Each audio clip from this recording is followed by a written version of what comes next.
اللہ تعالیٰ اس کی زندگی کو بنا.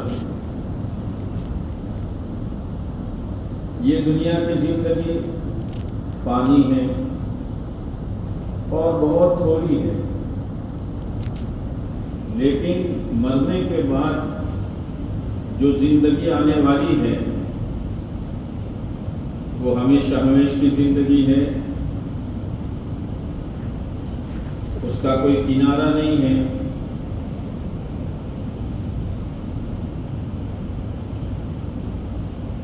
اس زندگی کا بننا اللہ تعالیٰ نے اس دنیا کی زندگی پر رکھا ہے. اسی لیے انبیاء علیہ السلام نے لوگوں کا ذہن نہیں بنایا، اپنی زندگی کو بناؤ. جو قیمتی سرمایہ اللہ نے تم کو دیا ہے اس فانی دنیا پر برباد نہ کرو.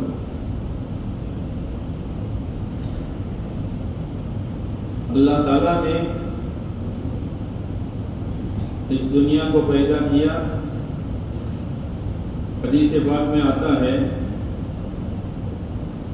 پیدا کرنے کے بعد ایک مرتبہ بھی اللہ نے اس کو نظر رحمت سے نہیں دیکھا ہے.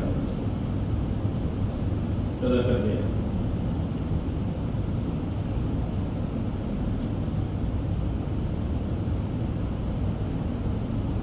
صحابہ کرام کی پوری جماعت کامیاب. اب صحابہ کرام کی پوری جماعت کی زندگی کے حالات دیکھو.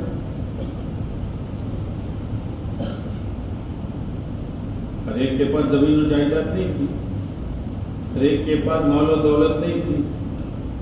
اکثر صحابہ غریب تھے، لیکن قرآن نے کہا کہ سب کامیاب ہیں.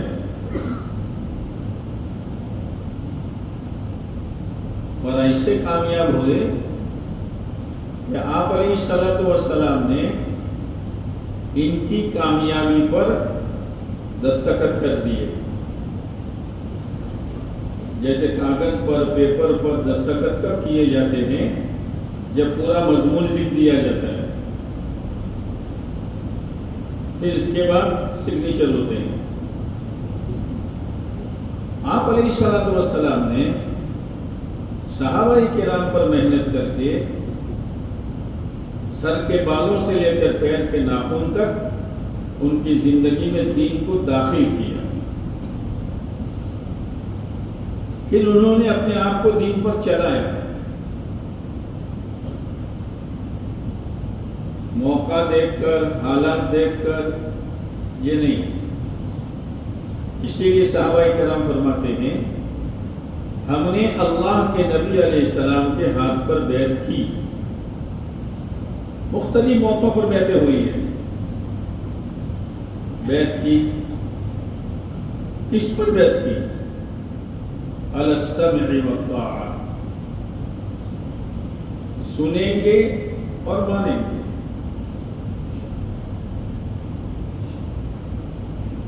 پھر حالات مختلف ہوتے ہیں، اتار چڑھاؤ ہوتا رہتا ہے. آگے فرمایا منشطن و مکرہن. طبیعت چاہے گی تو بھی اور طبیعت نہیں چاہے گی تو بھی.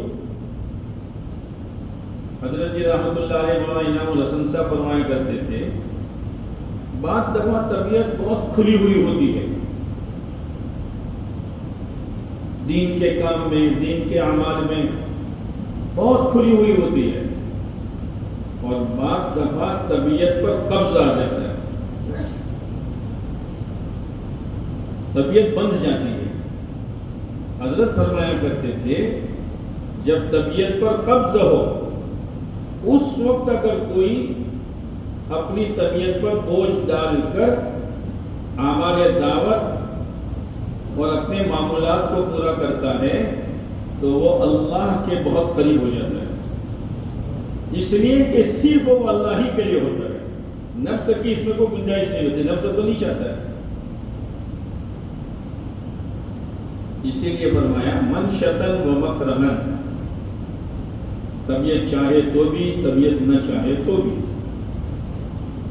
ہم تو بیعت کر چکے ہیں، اور بیعت کو اتنا نبھاتے تھے کہ حضرت جریر بن عبداللہ رضی اللہ تعالیٰ عنہ انہوں نے اپنے غلام کو بھیجا کہ بازار سے گھوڑا لے کر آؤ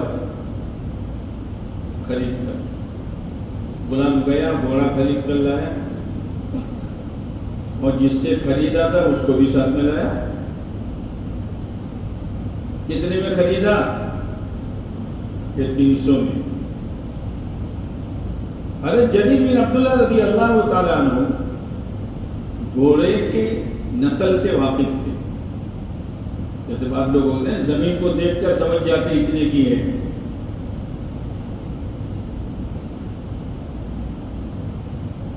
حضرت جریر بن عبداللہ رضی اللہ تعالیٰ عنہ نے کہا بھائی,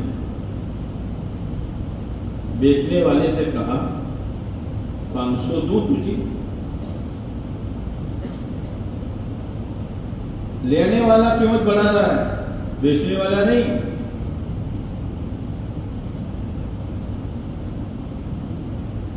آپ کی مرضی, 600 دوں,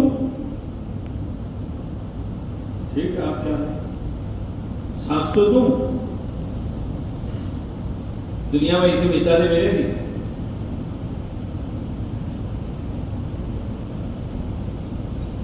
700 روپئے دے دی. وہ بیچنے والا یوں کہتا ہے مجھے تو 300 میں بھی نفع مل رہا ہے, کہ چاہے تجھے 300 میں نفع ملتا ہو لیکن تجھے بازار کا کرنٹ بھاؤ معلوم نہیں ہے. میں گھوڑوں کی نسل سے واقف ہوں, یہ تیرا گھوڑا 700 درہم کا ہے. پھر فرمایا میں نے اللہ کے نبی علیہ السلام کے ہاتھ پر بیعت کی تھی کہ ہر ایمان والے کے ساتھ خیر خواہی کا معاملہ کروں گا.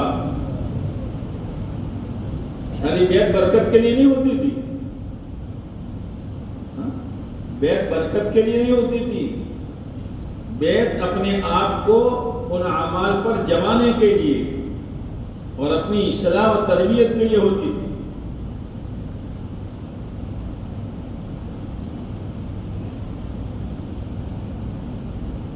منشتن و مکرہن, طبیعت چاہے گی تو بھی, طبیعت نہیں چاہے گی تو بھی. فی الیسر والعسر,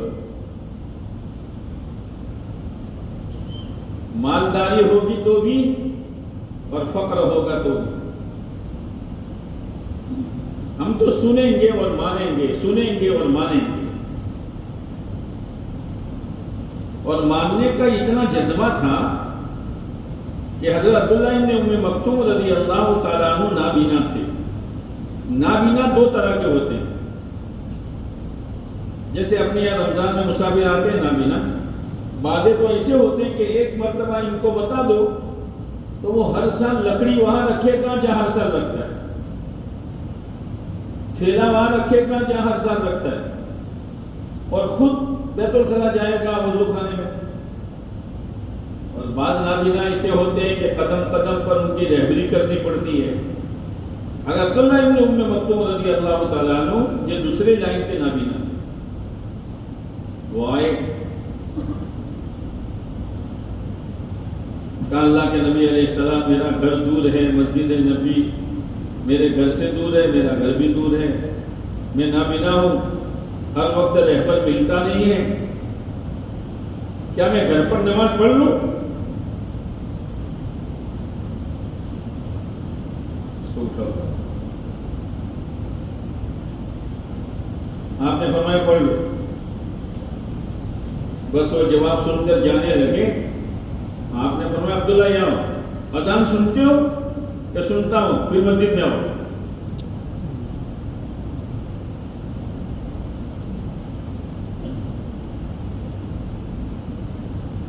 بس مسجد میں آنا شروع کیا,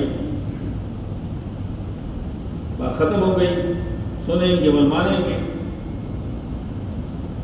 مفتی زین العابدین صاحب رحمۃ اللہ علیہ نے ایک مرتبہ اپنے بیان میں فرمایا کہ جو اپنے گھر سے مسجد میں نہیں آ سکتے تھے, ایک وقت وہ آیا کہ قادسیہ کی جنگ میں اللہ کے نبی علیہ السلام نے ان کو پورے قافلے کا سپہ سالار بنا کر بھیجا. اتنی استعداد بڑی, اتنی صلاحیت بڑی. باتوں سے نہیں بنتی, اطاعت سے بنتی ہے. اپنے آپ کو قربانی کے ساتھ چلانے پر بنتی ہے. اتنی استعداد بڑی کہ پورے قافلے کے سپہ سالار بن کر گئے.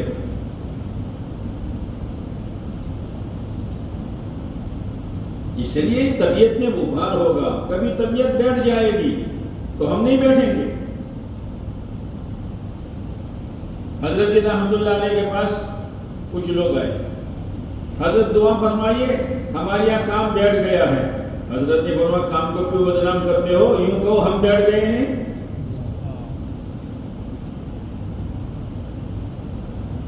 اسی لیے حضرت مولانا یوسف صاحب رحمۃ اللہ علیہ فرمایا کرتے تھے کام کرنے والا طبقہ اس کی مثال ایسی ہے جیسے کشتی چلانے والا ملاح. جیسے ہوائی جہاز چلانے والے کو پائلٹ کہتے ہیں, کشتی چلانے والے کو ملاح کہتے ہیں. اب یہ کشتی چلانے والا چاہے کشتی کو پورے پیسنجروں کے ساتھ لے کر چلے اور کنارے تک پہنچا دے, اور چاہے بیچ میں ڈبو دے. فرمایا کام کرنے والے اگر اپنی قربانیوں کے ساتھ چلیں گے اور دوسروں کو اپنے ساتھ لے کر چلیں گے تو وہ بھی کنارے پار ہو جائیں گے اور مجمع بھی ان کے ساتھ کنارے پار ہو جائیں گے. اور اگر وہی اٹک گئے, وہی رک گئے, یہ عذر ہے وہ عذر ہے, ابھی مول صاحب یہ ہے, بہت کر دیا اب تو,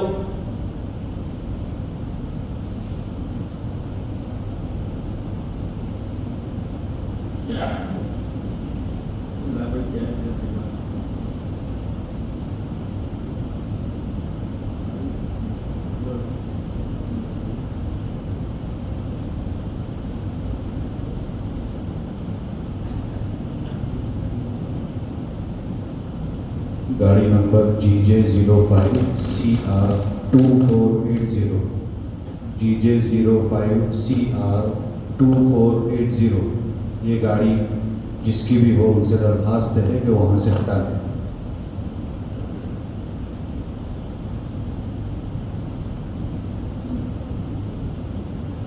اور یوں فرماتے تھے کہ بہت سے خوش نصیب ایسے ہیں جن کو ذریعہ بنا کر اللہ کام کو آگے بڑھاتے ہیں, اور بہت سے بد نصیب ایسے ہیں جن کو ذریعہ بنا کر کام کو خدا مٹاتا ہے.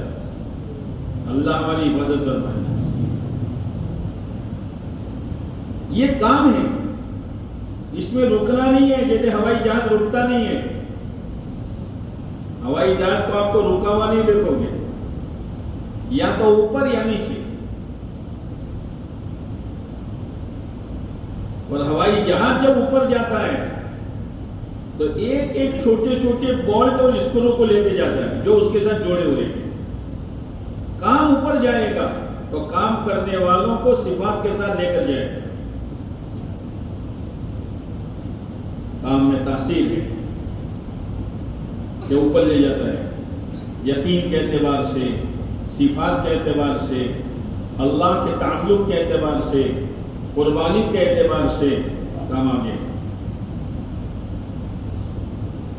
اسی لیے اللہ کے نبی علیہ السلام سے اللہ نے فرمایا نبی جی ان لک فی النہار سبحا طویلا, آپ کو سمندر میں بہت لمبا تیرنا ہے.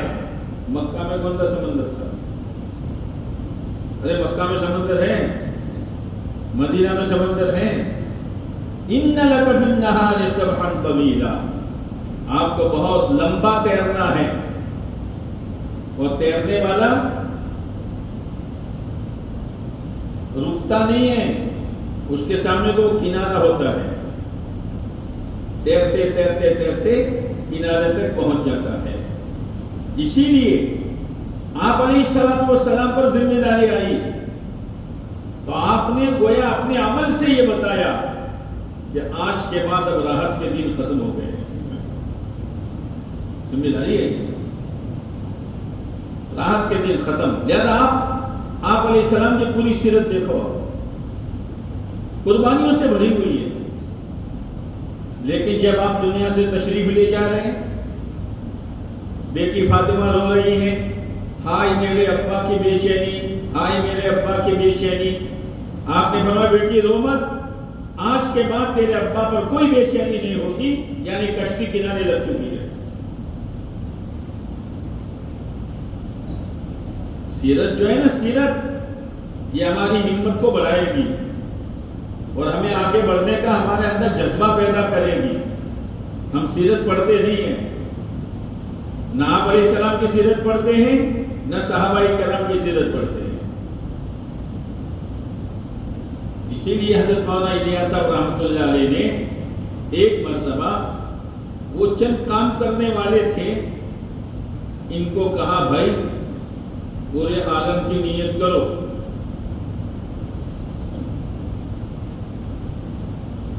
اور مولانا عبید اللہ صاحب فرمایا کرتے تھے, اس امت کے ایک ایک فرد کو اپنی نیت میں پورا عالم لینا پڑے گا. مقامی تعلیم ہو تو بھی, مقامی گشت ہو تو بھی, سیر روزہ ہو تو بھی, کسی صوبے میں چلہ ہو یا کسی ملک میں 4 مہینے ہو, نیت عالم کی لینی پڑے گی. یوں فرماتے تھے اس لیے کہ ہم عالمی نبی کے امتی ہیں.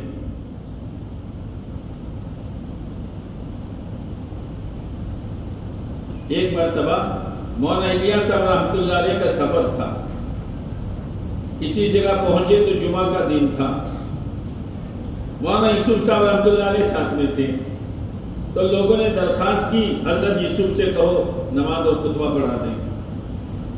تو مولانا الیاس صاحب نے کہا یوسف پڑھا دو. خطبہ پڑھا, نماز پڑھائی.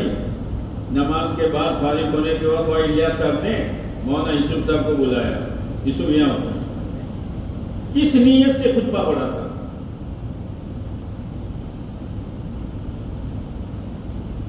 کہ حضرت مجمع آیا ہے وہ سنیں, کہ تیرا کیا نقصان ہو جاتا اگر تو یہ نیت کرتا کہ پورا عالم سنے.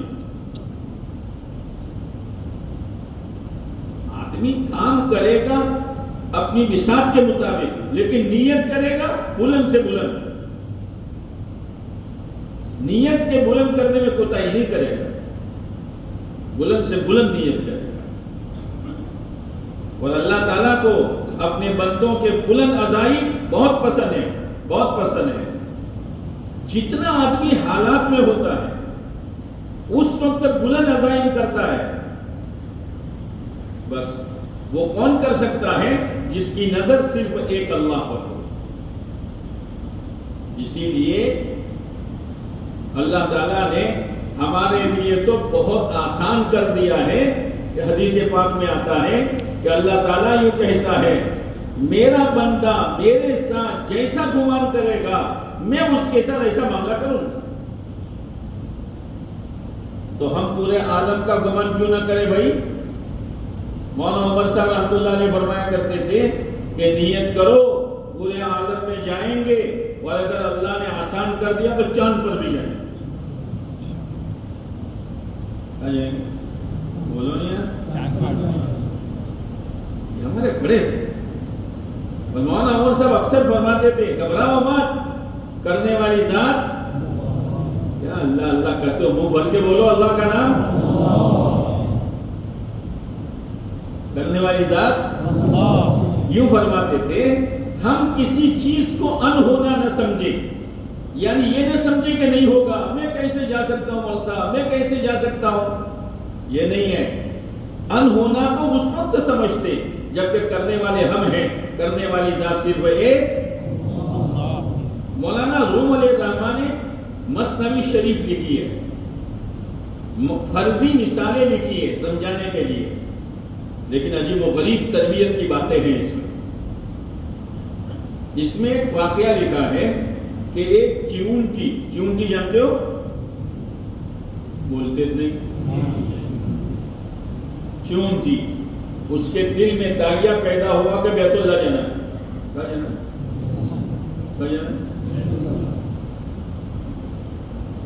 سچی نیت, آدمی جب سچی نیت کرتا ہے نا تو اللہ اس کے ساتھ سچائی کا معاملہ کرتا ہے. ایک صحابی رضی اللہ تعالیٰ عنہ آپ علیہ السلام کے پاس آئے، اے اللہ کے نبی علیہ السلام، یہ جو محنت ہو رہی ہے میدان میں، اگر میں چلا جاؤں تو کیا ملے گا؟ کہ اگر تم شہید ہو جاؤ گے تو جنت ملے گی۔ کیا کہنے لگے؟ بخن بخن بخن بخن، ہاں، واہ واہ واہ واہ واہ واہ۔ پھر کہا، اے اللہ کے نبی علیہ السلام، میری یہ تمنا ہے، انگلی رکھی، یہاں تیر لگے وہ میں شہید ہو جاؤں۔ کام کرتے کرتے کرتے کام کا ذائقہ نصیب ہوتا ہے۔ ابھی ذائقہ ہمیں نصیب نہیں ہوا، اس لیے کہ ہم اپنی دنیا کے تمام چیزوں کو سنوار کر، چاروں کونے دیکھ کر، کہیں ذرا برابر نقصان نہ ہو، پھر ترتیب بناتے ہیں۔ جس کو حاجی عبد الوہاب صاحب فرمایا کرتے تھے کہ ہم دعوت کے کام کو سڑا ہوا وقت دیتے ہیں، سڑا ہوا وقت۔ اور مولانا یوسف صاحب رحمۃ اللہ علیہ فرمایا کرتے تھے، دیکھو تمہارے نکلنے سے دین نہیں پھیلے گا، تمہارے نکلنے کی وجہ سے تمہاری دنیا جو زخمی ہوگی، اس زخمی ہونے کو اللہ قربانی قرار دے کر دین پھیلا دے گا۔ وہ یوں فرماتے تھے، ہمارے پاس آنے والے 3 قسم کے لوگ ہوتے ہیں۔ ایک تو فرصت والے ہوتے ہیں، بھئی آؤٹ سیزن ہے، چلا لگا دو، پھر پورے سال بٹن کھول کے چلتے رہو، کوئی پیدا ہوا ہے جو ہماری تشکیل کرے۔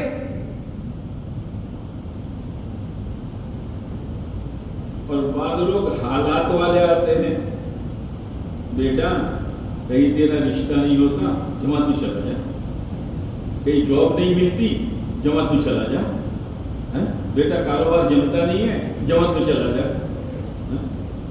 یہ ہے ابھی تو، حالانکہ یہ دعوت کی محنت کام کرنے والے اس یقین کے ساتھ کرے کہ سوئی سے لے کر جنت میں جانے تک کا تمام انتظام میرے اللہ نے اس محنت میں رکھا ہے، اور کانٹا چبھنے سے لے کر جہنم کے دہکتے ہوئے انگاروں سے بچاؤ میرے اللہ نے اس محنت میں رکھا ہے۔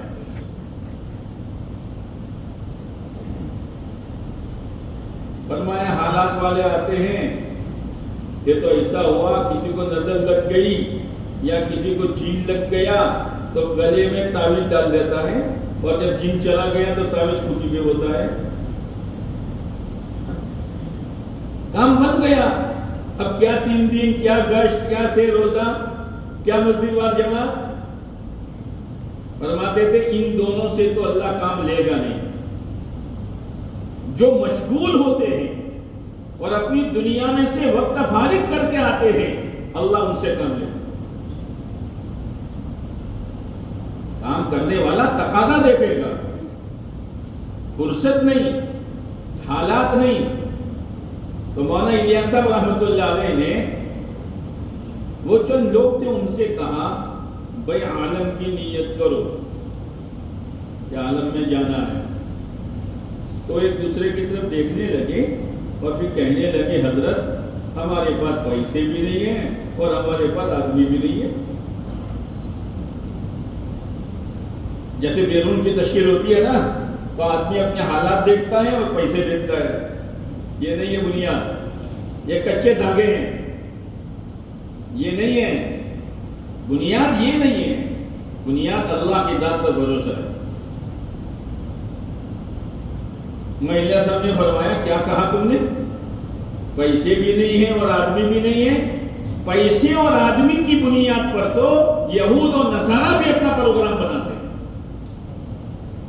ہم اس دنیا کو تھوڑے پروگرام بنائیں گے، ہم تو تقاضا دیکھیں گے، اللہ کے بھروسے پر چلیں گے۔ اسی لیے ہماری محنت ایمان بنانے کی محنت ہے، ایمان بنانے کہ ایمان بنے اور ایمان دلوں میں جھڑ پکڑے۔ محنت اللہ نے دی ہے، اتار چڑھاؤ ہوگا، تو صحابہ کرام نے کہا طبیعت چاہے گی تو بھی اور طبیعت نہیں چاہے گی بولتے رہو یار، تو بھی فقیری ہوگی تو بھی، اور مالداری ہوگی اور کھنکھناہٹ ہوگی، کہہ کے کھنکھناہٹ، اچھا کھنکھناہٹ ہوگی تو بھی۔ ایک جملہ اور فرمایا، او علی اثرۃ علینا، ہم پر دوسروں کو ترجیح دی جائے گی تو بھی کریں گے، کام نہیں چھوڑیں گے۔ ہم سے رائے لی جائے تو بھی، ہم سے رائے نہ لے تو بھی، ہم کو بیان دے تو بھی، اور ہمارے ذمہ بیان نہ آئے تو بھی، نئے نئےوں کو آگے بڑھایا جائے گا تو بھی، ہم تو اللہ کے لیے کریں گے۔ جیسے حضرت خالد بن ولید رضی اللہ تعالیٰ عنہ کے بارے میں حضرت صدیق اکبر رضی اللہ تعالیٰ عنہ کی رائے یہ تھی کہ ان کو جماعت میں بھیجو، خالد بہت اچھا کام کر کے آتے ہیں، بہت اچھا کام کر کے آتے ہیں۔ حضرت عمر رضی اللہ تعالیٰ عنہ کی رائے یہ تھی کہ ان کو مت بھیجو۔ کیوں مت بھیجو؟ کہ وہ بہت اچھا کام کر کے آتے ہیں کہ لوگ خالد سے جڑ جائیں گے، اللہ سے نہیں جڑیں گے۔ لیکن خلیفہ تو حضرت ابوبکر صدیق رضی اللہ تعالیٰ عنہ تھے۔ حضرت صدیق اکبر رضی اللہ تعالیٰ عنہ کی وفات ہوئی، اور وفات سے پہلے حضرت عمر رضی اللہ تعالیٰ عنہ کو خلیفہ بنایا تو لوگ ڈر گئے، اور لوگوں کی زبانوں پر چرچا آیا، ابو بکر اللہ کو کیا جواب دیں گے، ایسا سخت آدمی ہم پر مسلط کر کے جا رہے ہیں۔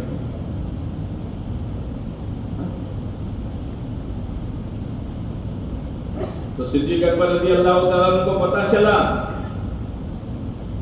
بالکل آخری حالت کہ مجھے بٹھا دو، اور یوں کہا، دیکھو لوگوں، میں اللہ کو بھی تم سے زیادہ جانتا ہوں اور عمر کو بھی تم سے زیادہ جانتا ہوں۔ جب وصال ہو گیا اور حضرت عمر رضی اللہ تعالیٰ خلیفہ بنے تو بہت سو نے تو گھر سے نکلنا بند کر دیا۔ ہاں، لیکن لکھا ہے کتابوں میں کہ حضرت عمر رضی اللہ تعالیٰ عنہ کہ جب وفات ہوئی ہے تو جنگلوں میں سے جناتوں کے رونے کی آواز آئی ہے۔ لوگوں کے ساتھ خیر خواہی، ہمدردی، انصاف، لوگوں کے کام آنا۔ اب وہ خلیفہ بن گئے تو حضرت خالد رضی اللہ تعالیٰ عنہ جماعت میں تھے، چٹھی لکھی، پہلی بات لکھی، خالد صدیق اکبر کا وصال ہو گیا اور مجھے خلیفہ بنایا گیا۔ دوسری بات لکھی، خالد یہ میری چٹھی ملنے کے ساتھ تمہاری امانت ختم، تم اپنی پگڑی حضرت ابو عبیدہ بن جراح رضی اللہ تعالیٰ عنہ کے سر پر رکھ دو، تمہارا امیر ہو گیا۔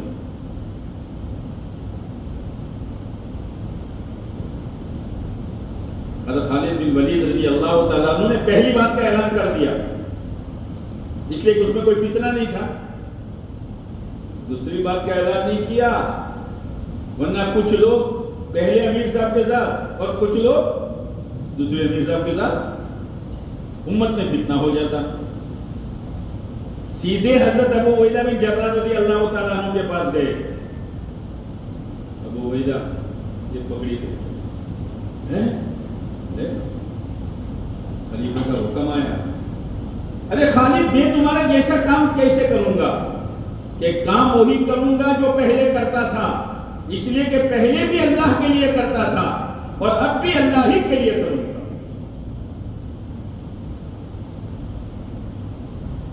بات ختم ہو گئی۔ کوئی بھی مسئلہ بنتا ہے تو کچھ طرح، ایک مرتبہ حضرت عمر رضی اللہ تعالیٰ عنہ رات کے وقت جا رہے تھے تو حضرت عمر رضی اللہ تعالیٰ عنہ کا چہرہ اور حضرت خالد بن ولید رضی اللہ عنہ کا چہرہ ملتا جلتا تھا، تو حضرت علقمہ رضی اللہ تعالیٰ عنہ گزرے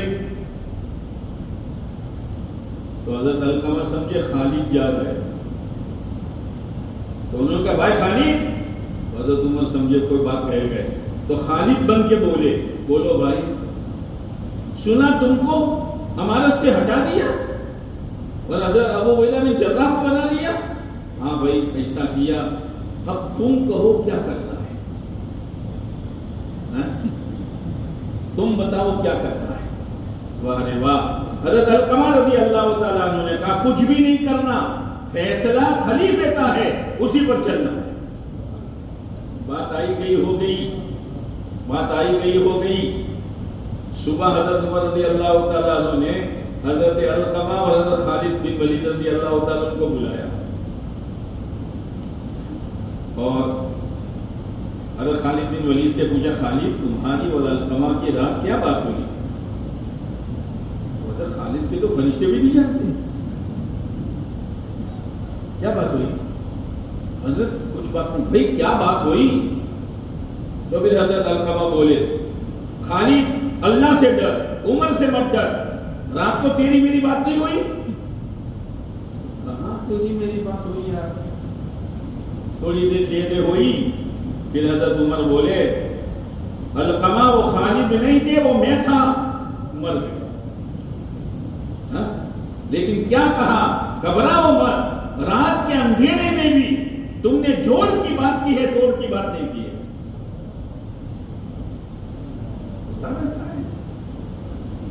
اولا عصرتن علینا, ہم پر دوسروں کو ترجیح دی جائے گی تو بھی ہم تو اللہ ہی کے لیے کام کریں گے. کام اللہ کا ہے, اللہ ہی کے لیے کریں گے. اور کتابوں میں لکھا ہے کہ اگر کوئی نیک کام اللہ کے لیے نہیں ہوا, بعض دفعہ آدمی کام بہت کرتا ہے, لوگ تعریف کرتے ہیں, ایسا بیان تو کوئی بھی نہیں کر سکتا, ایسی تشکیل تو کوئی بھی نہیں کر سکتا, اور ایسا مذاکرہ تو کوئی بھی نہیں کر سکتا. ہوتا ہے. آپ علیہ السلام کے زمانے میں عثمان نام کا ایک آدمی تھا. عثمان ایک جنگ میں گئے, تمام ساتھیوں سے آگے, دشمنوں کی صفحے الٹ گئی اور لوگ تعجب کرنے لگے, ایسا پہلوان عثمان. آپ علیہ السلام کے سامنے کارگزاری آئی, اے اللہ کے نبی علیہ السلام, عثمان نے آج تو ایسا کیا ایسا کیا. آپ نے فرمایا وہ جہنمی ہے.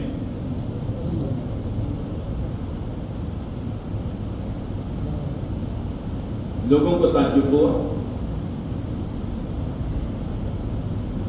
پھر وہ محنت کرتے کرتے لڑتے لڑتے اس کو زخم لگا, تو لوگوں نے کہا عثمان کیا تمہاری قربانی, کیا کہا میں نے اللہ کے لیے تھوڑا کیا ہے, میں نے تو اپنے قوم کی ناموری کے لیے کیا ہے کہ میری قوم کی ناک بلند ہو اور اس کی شہرت ہو کہ فلاں قوم میں ایسا پہلوان پیدا ہوا ہے. میں نے اللہ کے لیے تھوڑا کیا ہے. اور وہ زخم برداشت نہیں کر سکا اور خود خنجر مار کر خودکشی کر لی. اور ڈرنے کی ضرورت ہے. اسی لیے علماء نے لکھا ہے اگر نیت صحیح نہیں ہے اور اپنے آپ کو کام کرنے والے نے نہیں سنبھالا, حشر کے میدان میں اللہ کے سامنے کھڑا ہوگا, اللہ یوں کہے گا جا تیرے لیے میرے پاس جہنم کے سوا کچھ نہیں. کام کرنا ہے, اللہ ہی کے لیے کرنا ہے, قربانی کے ساتھ کرنا ہے, ہر حال میں کرنا ہے. کام ہے, کام قربانی سے آدمی آگے بڑھتا ہے, چالاکی سے نہیں بڑھتا, قربانی سے آگے بڑھتا ہے. اسی لیے اللہ سے دو چیزیں مانگنے کی ضرورت ہے, ایک استقامت اور ایک ترقی. جمنا کام پر کبھی کیا کبھی نہیں کیا, موقع نہیں, ہر حال میں, ہر حال میں. اور پھر کام کرتے کرتے کرتے کام کا ذائقہ ایسا خدا دے گا جس کی مثال حضرت مولانا عمر صاحب رحمۃ اللہ علیہ دیا کرتے تھے کہ ایک دیہاتی شہر میں آیا, لاریاں ہوتی ہے نا, سموسے پکوڑی اس میں, تو وہاں لاری کے پاس کچھ لوگ کھڑے تھے اور ایک آدمی سموسے گرم گرم تل کے بیچ رہا تھا. تو وہ شہری کھا رہا تھا, گرم بھی تھا اور تیکھا بھی تھا. تمہارے منہ میں پانی آتا ہے, گرم بھی تھا اور تو پیشانی پر بھی پسینہ, چہرے پر بھی پسینہ, منہ سے سو ہوتا ہے نا. اور ناک سے بھی پانی. وہ دیہاتی سے کہنے لگا بھائی کیا آفت ہے یار، یہ کتنا پریشان ہے بیچارہ. ابھی یہ دیہاتی یہ سوچ رہا ہے اور وہ سموسہ ختم ہو گیا، وہ شہری کہتا 100 گرام واللہ. بھائی کیا ہے یار، کہ تو کھا کے دیکھ لو. دیکھ کر، اسی لیے کہتے ہیں یہ کام دیکھ کر چلنے کا نہیں ہے، چل کر دیکھنے کا ہے. قربانی کا مزہ اللہ دیتے ہیں. جیسے سوسو ہو رہا ہے لیکن 100 گرام کا آرڈر اور دے رہا ہے. بھائی پہلے طبیعت آمادہ نہیں تھی تو چلنا بھی مشکل تھا. اب ماشاءاللہ ہر سال کے 4 مہینے لگ رہے. کیا ہوا کہ ذائقہ مل گیا ہے. ارے صحابہ کرام کو تو ایسا ذائقہ ملا تھا کہ وہ تو اللہ کے راستے میں مرنے کے لیے جاتے تھے، مرنے کے لیے جاتے تھے. مولانا یونس صاحب پونا والوں نے رحمت اللہ علیہ نے ایک مرتبہ واقعہ بیان کیا بیان میں کہ کچھ صحابہ جا رہے تھے تو ایک چھوٹی بچی 6 سال کی اپنے گھر کے آنگن میں کھڑی کھڑی رو رہی تھی.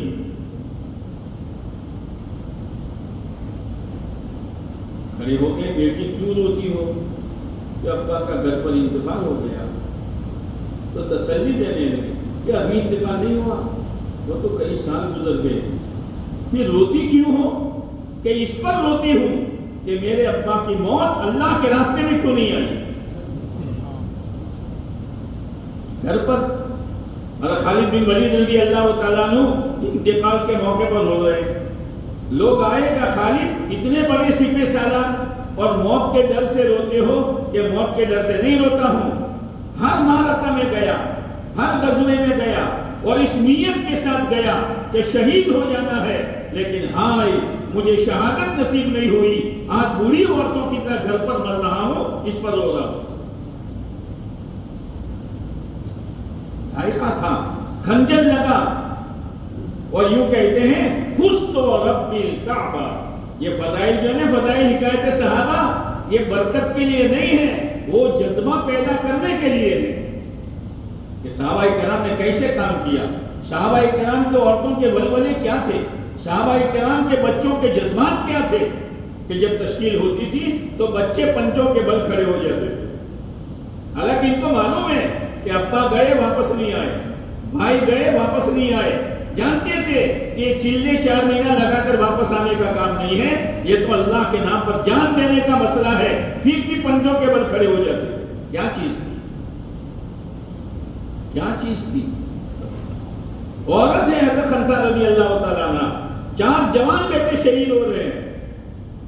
اس پر فخر کرتی ہے اللہ تیرا شکر ہے میری اولاد ٹھکانے لگ گئی ہے. اور حشر کے میدان میں تو مجھے یوں کہہ کر پکارے گا، او شہیدوں کی ماں چل اٹھ جنت میں چلی جا.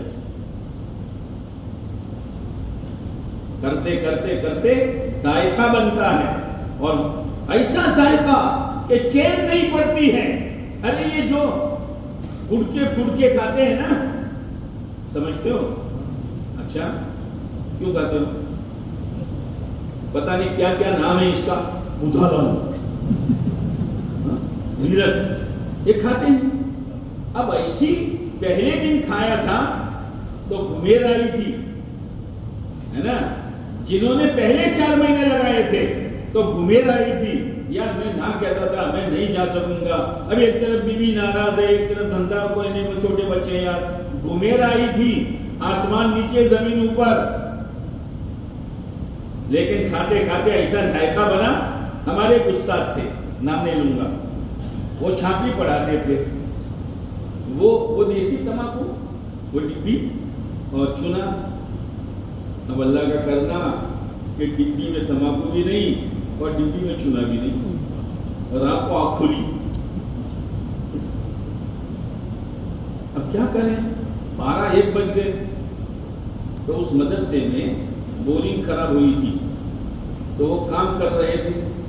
تو انہوں نے کہا بھائی تمہارے پاس تمباکو اور یہ چنا ہے کہ نہ مول صاحب؟ اب کیا کرنے کا، ذائقہ سب کچھ کروا دیتی ہے. تو کہا بیڑی ہے، بیڑی تو بیڑی ہے. تو میں برتن رسی سے باندھ کر نیچے لٹکاتا ہوں، تم اپنی بیڑی رکھ دو اس میں. تو بیڑی رکھی، تو بیڑی میں کیا ہوتا ہے؟ تمباکو. بیڑی کو کھولا، تمباکو نکال. اب چونا تو جو دیوار پر کلائی کی جاتی ہے نا چونے کی، ناخن سے اس کو ذرا کھرچا اور پھر تھوڑا پانی اور تمباکو ڈال کے منہ میں ڈال کے سو. یہ ہے ذائقہ. ابھی ہمیں ذائقہ لگا نہیں ہے. اللہ ہمیں دعوت کی نسبت پر قربانی کا ذائقہ لگا دے. کیوں آمین کرتے ہو؟ زور سے بولو. ہاں، ذائقہ ملنے کے بعد کہنا نہیں پڑتا. وہ تو ماشاءاللہ اپنی قربانی کی ترتیب خود بناتا ہے، پھر اپنے حالات نہیں دیکھتا، فرصت نہیں دیکھتا. وہ اندر کا ذائقہ جو ہے اس کو مجبور کرتا ہے. نہیں ہے دنیا میں ہر تیسرے سال بیرون جا رہے ہیں، ہر سال 4 مہینے لگا رہے ہیں. کیا چیز ہے یہ؟ اندر کا یقین ہے کہ میری مقدر کی روزی اللہ 8 مہینے میں مجھے دے دے گا. سال کی روزی دینے میں اللہ میری محنت کا محتاج نہیں ہے. موسیٰ علیہ السلام نے اللہ سے پوچھا، اے اللہ تو اپنے مخلوق کو روزی کیسے دیتا ہے؟ اللہ نے کہا موسیٰ یہ پتھر کی چٹان ہے، اس پر ڈنڈا مارو. ڈنڈا مارا، ایک پڑ اکھڑا، پھر مارو، دوسرا پڑ اکھڑا، پھر مارو، تیسرا پڑ اکھڑا. 3 پڑوں کے نیچے پتھر کے جگر میں ایک چھوٹا کیڑا اور اس کے منہ میں ہرا پتا. کون؟ منہ بھر کے بولو نہیں اللہ. اور کیا کہہ رہا ہے؟ پاک ہے وہ ذات جو مجھے دیکھ رہی ہے، پاک ہے وہ ذات جو مجھے یاد کرتی ہے بھولتی نہیں ہے، پاک ہے وہ ذات جو مجھے پتھر کی چٹان میں روزی دے رہی ہے. اللہ اللہ ہے، اللہ کا کام کرے اور آدمی کی ضرورتیں پوری نہ ہو یہ الگ بات ہے کہ تربیت کے وجہ سے کچھ حالات آتے ہیں. لیکن اسی لیے مولانا الیاس صاحب رحمۃ اللہ علیہ فرمایا کرتے تھے، جو دعوت کا کام کرے اور اللہ کی مدد میں شک کرے وہ فاسق ہے. اس لیے کہ قرآن کی آیت ہے، ان تنصر اللہ، اگر تم اللہ کے دین کی مدد کرو گے. اللہ کا دین ہماری مدد کا محتاج ہے. ہم کیا مدد کر سکتے ہیں؟ لیکن اللہ ہمیں ذریعہ بنا کر اپنے دین کو پھیلاتا ہے. اسی لیے ابن قیم علیہ الرحمہ نے لکھا ہے کہ اگر کوئی آدمی نیکی کرتا ہے اور نیکی کے بعد اپنی نیکی میں کمی نکالتا ہے، اے اللہ میں نے کیا نماز پڑھی، میرے رکوع کا ٹھکانہ نہیں، میرے سجدے کا ٹھکانہ نہیں، اے اللہ میرے عمل میں یہ کمی.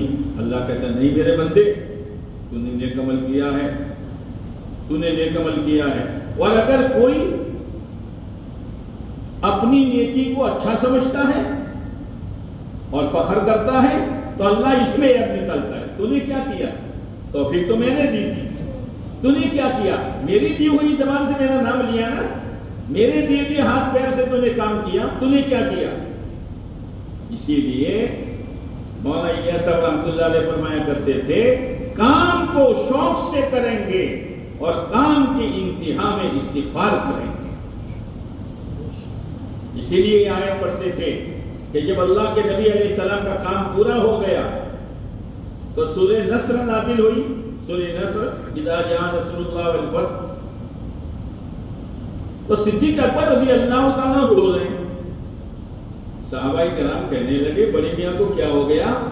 اللہ تعالیٰ کہتا ہے اللہ کی مدد و فتح آ گئی اور جھوک در جھوک لوگ اسلام میں داخل ہوں گے، یہ بشارتیں ہیں اور یہ بڑے میاں رو رہے ہیں. تو صدیق اکبر نے کہا لوگو شروع کی آیتیں تمہیں ہنسا رہی ہیں اور بعد کی آیتیں مجھے رلا رہی ہیں. بعد کی آیت فسبح بحمد ربک واستغفر.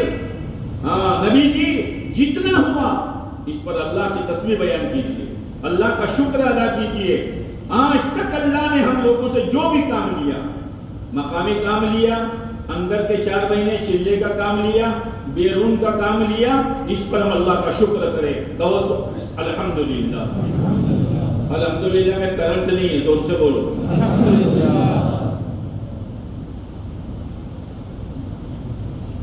لیکن جیسا حق تھا ایسا نہیں ہو رہا، اس لیے کیا کریں گے؟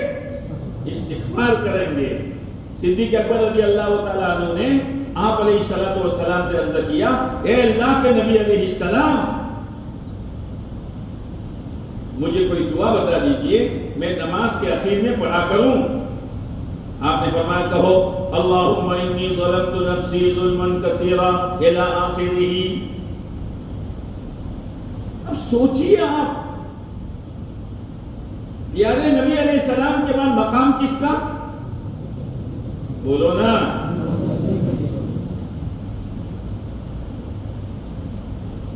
صدیق اکبر رضی اللہ تعالیٰ عنہ کا کہ صدیق اکبر رضی اللہ تعالیٰ ایمان ایک طرف، پوری امت کا ایمان ایک طرف. آپ نے فرمایا جن جن لوگوں نے مجھ پر احسان کیا ہے ان کا بدلہ میں دنیا میں دے چکا ہوں، ابو بکر کا بدلہ اللہ سے دلواؤں.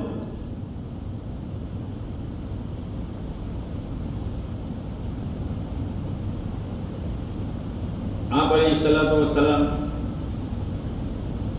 نبی بنی، صدیق اکبر رضی اللہ تعالیٰ عنہ کو دعوت دی. دونوں دوست تھے. صدیق اکبر رضی اللہ تعالیٰ عنہ کا ایک سفر ہوا تھا، ملک شام تھا. وہاں انہوں نے خواب دیکھا تھا، تو وہاں ایک راہب تھے، ان سے تعبیر پوچھی تھی. تعبیر تو انہوں نے کہا نبی آخر الزمان صلی اللہ علیہ وسلم آئیں گے، تم دنیا میں ان کے خلیفہ بنو گے اور جنت میں تم ان کے وزیر بنو گے. یہ خواب صدیق اکبر رضی اللہ تعالیٰ عنہ نے کسی سے نہیں کہا.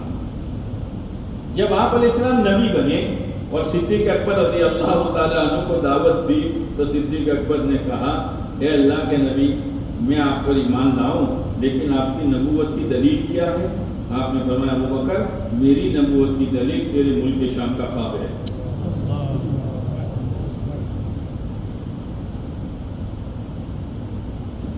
کام کیا ہے؟ آپ نے فرمایا ابو بکر، جنت کے 8 دروازوں سے آواز آئے گی، یہاں سے یہاں سے یہاں سے. یہ کہہ رہے ہیں اللہ میں نے نماز نہیں پڑھی، میں نے ظلم کیا، میں نے رکوع نہیں کیا، میں نے قومہ نہیں کیا، میں نے قیام کا حق ادا نہیں کیا. اے اللہ بہت بڑا ظلم کیا تو مجھے معاف کر دے. کام شوق سے کریں گے اور کام کے بعد ندامت کے ساتھ استغفار کریں گے. یہ آدمی آگے بڑھ جاتا ہے. دل میں فخر پیدا نہیں ہوتا، دل میں فخر پیدا نہیں ہوتا. ہماری حیثیت تو ایسی ہے کہ جیسے ایک مرتبہ قحط پڑا، کیا سمجھتے ہو؟ بولو تو کرا یار. چوہا، دشکار. اب لوگ پانی کے لیے ترس رہے ہیں. ایک دیہاتی میاں بیوی نے سوچا کہ بھئی اپنے یہاں پانی نہیں ہے تو بادشاہ کے پاس بھی پانی نہیں ہوگا، لہذا بادشاہ کے پاس ہدیے میں پانی لے کے جاؤ. اور کہاں سے پانی لاوے؟ تو عورت آئیڈیا بتاتی ہے. آئیڈیا کوئی بتاتی؟ اچھا یوں کرو، یوں کرو، یوں کرو.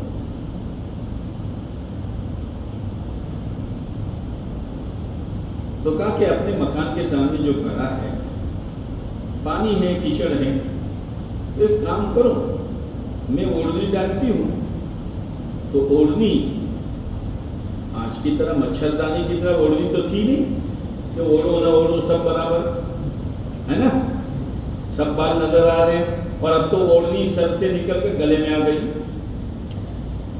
گلے میں آ گئی. وہ تو موٹا کپڑا تھا اور سادہ کپڑا تھا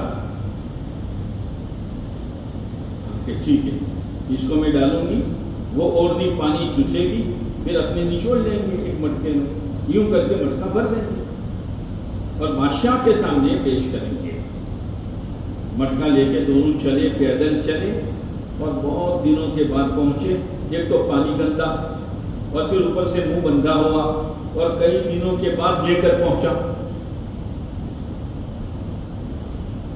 اب بادشاہ کے پاس جا کر کے بادشاہ سلامت ہدیہ ہے.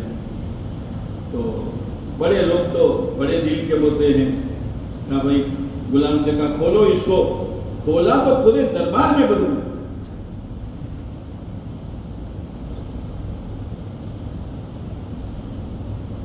اب کہا اس کو خالی کرو اور خالی کر کے اشرفیوں سے بھر کے ان کے دے دو، لیکن ان کو اس دریا کے کنارے سے گزارو جو دریا بہتا ہے.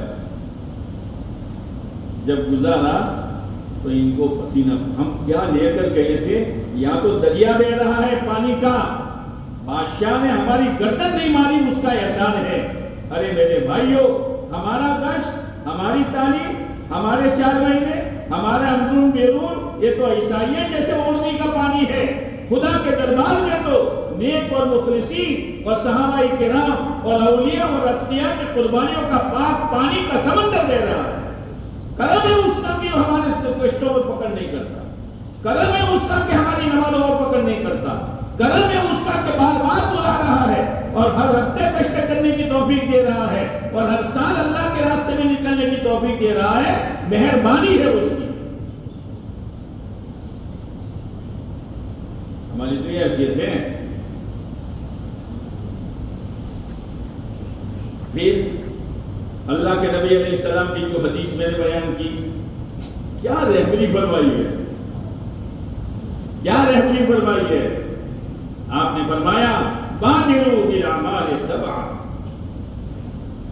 کوئی باپ کیا شفقت کر سکتا ہے اور کوئی ماں کیا مہربانی کر سکتی ہے اور کوئی ڈاکٹر کسی مریض پر کیا رحم کھا سکتا ہے. بادروا بالاعمال 7. لوگوں 7 چیزوں سے پہلے نیک عمل میں جلدی کرو. ٹال مٹول نہ کریں. بعد میں جائیں گے، 2026 میں جائیں گے، ابھی 3 سال پورے نہیں ہوئے، ابھی بچے کا نکاح ہوا تو قرضہ ہو گیا ہے. یہ نہیں. آپ علیہ الصلوۃ والسلام حج کے موقع پر خیموں میں جایا کرتے تھے. کچھ لوگ بیٹھے تھے، ان کو آپ نے اسلام پیش کیا تو انہوں نے آپس میں مشورہ کیا کہ اس سال تو ایمان نہیں لانا، آئندہ حج میں آئیں گے تو پھر ایمان لائیں گے. بات ٹل گئی. آدمی کہتا ہے مولوی صاحب ابھی نہیں، مولوی صاحب ابھی نہیں. نہ مولوی صاحب میں نے تو سوچا 26 کی جنوری میں اور میں نے سوچا 26 کی دسمبر میں، ہے نا. تقاضا ابھی کا ہے اور آدمی ٹالتا رہتا ہے. وہ قافلہ چلا گیا. وہاں قبائلی حکومتیں ہوتی ہیں، ہر قبیلے کا ایک سردار. جیسے ہم لوگ یمن گئے حضرت مولانا اسماعیل صاحب دامت برکاتہ ان کے ساتھ اجتماع میں، تو وہاں سے معارف گئے. معارف جہاں بلقیس کا محل اور وہ ساری چیزیں اور قوم سبا. تو ہم لوگ گئے تو ہم کو گاڑیوں سے اترنے نہیں دیا، نو اترو. پھر ان کا سردار آیا اور سردار نے آ کر سب سے پہلے حضرت مولانا سے ملاقات کی. پھر کہا آپ اترو. ہمارے سردار سے پہلے ہم آپ کی ملاقات نہیں کر سکتے. یہ قبائلی حکومت ہوتی ہے. تو آئندہ سال قبیلے کے سردار نے کہا اس سال حج کے لیے کوئی نہیں جائے. بات ٹل گئی. پورا سال. پھر آپ علیہ الصلوۃ والسلام حج میں تشریف لے گئے تو ان میں کا ایک آدمی آیا جس کا نام میسرہ تھا. آپ علیہ السلام کی خدمت میں آیا. یہ اللہ کے نبی علیہ السلام آپ مجھے پہچانتے ہیں؟ کہ ہاں پہچانتا. تیرا نام میسرہ ہے نا؟ کہ ہاں. اے اللہ کے نبی علیہ السلام، ایک مسئلہ مجھے پوچھنا ہے. کیا مسئلہ ہے؟ کہ جس سال ہم لوگ آئے تھے اس وقت آپ نے ہمیں ایمان پیش کیا تھا، ہم سب نے ٹال دیا تھا. وہ آئندہ سال ہمارے سردار نے منع کیا، ہم نہیں آ سکے. اس سال آئے ہیں لیکن ان میں جتنے تھے سب مر چکے، میں اکیلا زندہ ہوں. اب ان کا کیا ہوگا؟ آپ نے فرمایا سن لو، جو میرے دین کے خلاف مرے گا وہ جہنمی ہے. ٹل گئی. آدمی ٹالے نہیں. آپ نے فرمایا 7 چیزوں سے پہلے نیک عمل کر لو. پہلی چیز الفاظ پر غور کریں. هل تنتظرون الا فقرا منسیا. کیا تم اس بات کا انتظار کرتے ہو کہ اچانک کی کوئی آفت آئے جو جیب میں، دامن میں، گھر میں، کاروبار میں سب چلا جائے اور تم ایسے فقیر بن جاؤ کہ تم اللہ کے احکامات کیا یاد کرو گے، تم اپنی ذات کو بھول جاؤ گے کہ میں کون ہوں؟ کیا اسے فقیری کا انتظار کر رہے ہو تم؟ پھر نیک عمل کرو گے؟ مول صاحب ابھی کاروبار جمع نہیں ہے، ابھی ایک چھوکرے کو فوراً ابھی بھیجا ہے، ابھی تو اس کی وہ جاب کی وہ سیلری بھی نہیں آئی ہے. هل تنتظرون الا فقرا منسیا او غنى مدغیا. یا اسی مالداری کا انتظار کرتے ہو جو مالداری تمہیں سرکش بنا دے، نہ تمہیں جائز سمجھ میں آوے نہ ناجائز سمجھ میں آوے، نہ حلال سمجھ میں آوے نہ حرام سمجھ میں آوے، نہ اللہ کے احکامات سمجھ میں آوے، نہ پیارے نبی علیہ السلام کی پیاری ادائیں سمجھ میں آوے. تمہارے اندر طغیانی پیدا ہو جائے اور سرکشی پیدا ہو جائے. ایسی مالداری آئے گی تب نیک عمل کرو گے. کوئی نمک پڑے سو اللہ بولو تو کھڑا ہو. هل تنتظرون الا غنى مدغیا او مرضا مفسدا. اچھا خاصا آدمی تھا ایمریج ہو گیا، اچھا خاصا آدمی تھا لقوہ پڑ گیا، اچھا خاصا آدمی تھا ایکسیڈنٹ ہو گیا. ایسی بیماری جو تمہیں بیکار کر دیں تب جا کے نیک عمل کرو گے. واہ نبی جی واہ، اللہ آپ کو پوری امت کی طرف سے جزائے خیر نصیب کرے. کیا رہبری فرمائی ہے؟ جس حال میں اس حال میں کرنا شروع کرو. دین پر بھی چلو، دین کی محنت کے تقاضوں پر بھی چلو. اللہ توفیق دیتا چلا جائے گا. جب بندہ شروع کرے گا تو اللہ آگے بڑھاتا رہے گا، لیکن قدم تو ہمیں آگے بڑھانا پڑے گا. او حرم مفندا، ایسا بڑھاپا جس سے عقل ہی سٹیا جائے. عقل ہی بیٹا پانی لاؤ. اب بیٹا دادا کے پاس پانی لے کر گیا، کس نے منگوایا تھا؟ دادا منگوایا بھی تو تمہیں کس نے منگوایا تھا؟ لے جائیں یہاں سے. عقل سٹیا جائے گی. اس وقت سمجھو کہ دعوت کے کام کو، اور اس وقت سمجھو کہ دین کی حقیقت کو، جب عقل ہی ماری گئی. او موتم مجہزا، اچانک موت آئے گی، اچانک موت آئے گی. پھر نیک عمل کرو گے، پھر دین پر چلو گے، پھر دین کے تقاضوں کو پورا کرو گے. موت کے بعد کیا ہوگا؟ سارا کھیل ختم ہو جائے. او موتم مجہزا، اچانک کی موتیں کثرت سے ہو رہی ہے، کثرت سے ہو رہی ہے. اب دجال، یا دجال آئے گا جو ایمان کا لوٹیرا ہوگا، اچھوں کے ایمان کو لوٹ لے گا. علماء نے لکھا ہے کہ دجل کے معنی نظر بندی کے ہیں. دجل کے معنی، یا تم بولتے نہیں ہو، نہ مت پڑے تو ہاں کر دو. دجل کے معنی نظر بندی. جیسے وہ مداری ہوتا ہے، مداری ڈگڈگی بجاتا ہے، لوگ جمع ہو جاتے ہیں، پھر کالا ڈنڈا گھماتا ہے، پھر کہتا ہے ٹوپی لاؤ تمہاری صاحب. اب صاحب کی ٹوپی اب کبوتر بنایا. بولو کیا ہے؟ تو کالا ڈنڈا ڈاکٹر صاحب پہ بھی گھوم چکا ہے، حاجی صاحب پر بھی گھوم چکا ہے، وکیل صاحب پر بھی گھوم چکا ہے. وہ بھی کہتے ہیں کبوتر. ڈاکٹر صاحب آپ کہتے ہیں کبوتر ہے یار. ارے تمہارے سر سے ٹوپی لی ہے. کالے ڈنڈے کا یہ اثر ہے. دجال نظر بندی. اس لیے علماء نے لکھا ہے دجال آئے گا تب آئے گا کسی کا کاروبار، کسی کا کارخانہ، کسی کی دکان، کسی کی جاب اس کا یقین بدلوا دے، وہ اس کے حق میں دجال ہے. اب دجال بشر و غائب ينتظر، جتنی چیزیں غائب ہیں اور جس کا انتظار کیا جاتا ہے ان میں بری چیز دجال ہے. اب الساعہ قیامت کا انتظار ہے, قیامت کا انتظار ہے. اس سے پہلے نیک عمل کر لو, پتہ نہیں کون سے فتنے میں آدمی مبتلا ہو جائے. وہ میرے بھائیوں, قرآنوں کا مجمع ہے, قربانی دیا ہوا ہے, گھبراؤ مت. ہم نے کئی لوگوں کو اللہ کے یقین پر اٹھایا ہے, تشکیلوں میں اللہ کے یقین پر اس سے بات کرتے ہیں. ہم بھی اپنی ذات کو اللہ کے یقین پر اٹھائیں. میرا اللہ میرے ساتھ ہے. لا تحزن, لا تحزن, یہ صرف صدیق اکبر کے لیے نہیں تھا, پوری امت کے لیے ہے. گھبراؤ مت. حالات ایسے ہوں گے کہ اگر تم جاؤ گے تو اجڑ جاؤ گے, تم جاؤ گے تو یوں ہو جائے گا.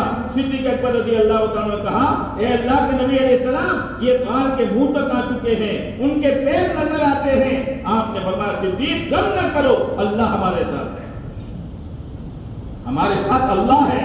اس لیے ہمارا یہ مجمع اپنے حوصلہ خدا کو دکھائے, بلند نیت کریں, بلند عزائم کریں, اپنے حالات نہ دیکھیں. سلیمان علیہ السلام سے اللہ نے کہا بیت المقدس بناؤ. بڑا لمبا واقعہ. تو بیت المقدس بنانے میں گڑیا کا مکان, جب تک وہ مکان نہ لو تب تک بیت المقدس نہیں بن سکتی. اب گڑیا کو بلایا, گڑیا مکان بیچے گی, بیچوں گی. اب قیمت طے کی, گڑیا نے قیمت طے کی. سلیمان علیہ السلام نے بھائی قیمت ادا کرو. گڑیا گئی تھوڑی تو واپس آئی. سلیمان یہ بتاؤ, میرا مکان قیمتی کہ تمہاری قیمت قیمتی؟ تو ہماری طرح تو ساتھ نہیں, بیچارے کو ٹوپی پہنانا, تو چھپا پہناتے ہیں, ہے نا. ارے وہ تو میں ہوں اس لیے لے رہا ہوں, اتنے میں دوسرا تو لے نہیں. حضرت سلیمان نے کہا تیرا مکان قیمتی کہ نہیں دینا. پھر کہا تو قیمت کر, پھر قیمت کی, پھر بات آئی, پھر تھوڑی دن گئی واپس آئی. سلیمان یہ بتاؤ, میرا گھر قیمتی یا تمہاری قیمت قیمتی؟ کہ بڑی بھی تیرا گھر قیمتی کہ نہیں لینا. روشو کروانا, کام ادھورا ہے. تو کہا تو قیمت طے کر, چل کہ ایک جانور لاؤ, اس کو ذبح کرو, اس کا چمڑا بچھاؤ اور وہ چمڑے میں سونا بھر کے دو. تو سلیمان علیہ السلام کو گنتر آیا, جیسے بھائی ابھی آپ کو گنتر آئے گا نا, منہ بیرون جو, منہ بیرون جو, 8 لوگ قرضوں سے, 8 لوگ خرچوں سے, منہ بیرون جو. تو سلیمان علیہ السلام نے کہا اتنی بڑی قیمت. غیب سے آواز آئی, سلیمان مسجد ہماری بناتے ہو اور خزانہ اپنا دیکھتے ہو, کام ہمارا کر رہے ہو اور جیب اپنی دیکھ رہے ہو, حالات اپنے دیکھ رہے ہو. ہم تو صرف اللہ پر بھروسہ کریں گے اور اللہ اپنے بندوں کو تسلی دے رہا ہے, وَمَن يَتَوَكَّلْ عَلَى اللَّهِ فَهُوَ حَسْبُهُ, جو اللہ پر بھروسہ کرے گا اللہ اس کو کافی ہو جائے گا. اس لیے ہمارا مجمع یہ نیت کرے کہ انشاءاللہ نومبر تک ہمیں بیرون 4 مہینے جانا ہے. زور سے بولو, زور سے بولو, نظر اللہ پر رکھو. اب ہمت کے ساتھ کھڑے ہو کر لکھانا شروع کرو. کون کون تیار ہے اللہ کے بھروسے پر کہ نومبر تک ہمارے 4 مہینے بیرون کے لگ جانے چاہیے؟ ذرا کھڑا ہونا شروع کرو, شروعات کرو. بسم اللہ. کھڑے رہو بھائی, کھڑے رہو, کھڑے ہو جاؤ. ارے نیتیں کرو نہیں یار, اللہ کے بھروسے پر اللہ کی رحمت برس رہی ہے, لوٹ لو. ماشاء اللہ, ماشاء اللہ. کھڑے ہوتے رہو, کھڑے ہوتے رہو. ارے کیا ڈھیلے ڈھول بجاتے ہو یار, نظر اللہ پر رکھ کر کرو نا جی. اور کھڑے ہو جاؤ, کھڑے رہو, کھڑے رہو, بیٹھو مت جی. سوچو مت, ایک دوسرے کو مت دیکھو, نظر اللہ پر رکھ کر کھڑے ہو جاؤ. اور کھڑے ہو جاؤ. بہت کم کھڑے ہو رہے بھائی.